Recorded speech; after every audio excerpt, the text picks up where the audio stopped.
Alam nyo ba na merong mystery behind the number 9? Kaya ang number 9 is a special number. Bakit? I will show you why. Let's say we have the number 12. Okay.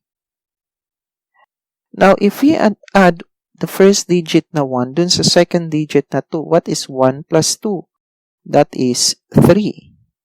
And if we subtract 12 minus 3, ang sagot dyan ay 9. Okay? Now, let's try another one. Let's say 18.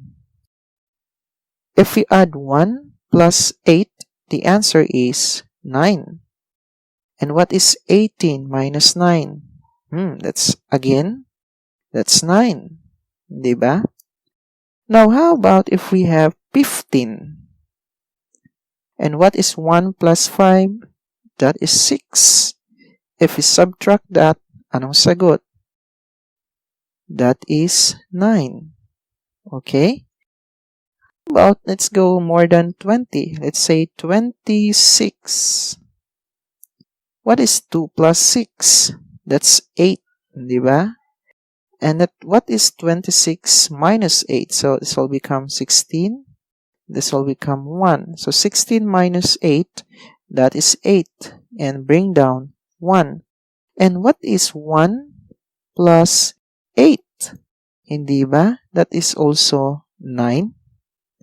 Okay, so lahat ng numbers that is greater than 9, if we do the same process, ang mangyayari, ang result ay laging 9. How about let's try 3 digits? Okay? Let's say 405. Okay. What is 4 plus 0? That's 4. 4 plus 5, that's 9. If we subtract that, this will become 15. This will become 9. This will become 3. So what is 15 minus 9? That's 6. Bring down 9. Bring down 3. And if we add this, what's 3 plus 9? That's 12. 12 plus 6, the answer is 18. If we add 1 and 8, ano ang kakalabasan yan? Again, that is equal to 9. Now, let's try another one. How about more than 1,000? Let's say 3,471. Yan. Check natin kung ganun pa rin ang sagot. What is 3 plus 4?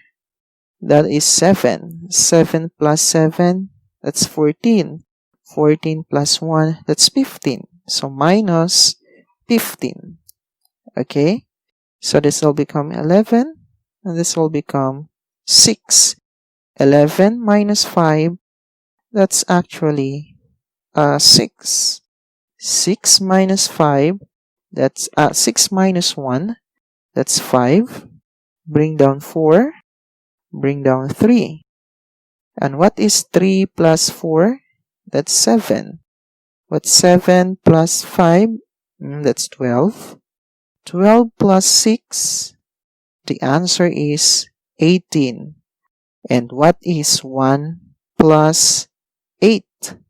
That is again equal to 9. See? There is special with the number 9.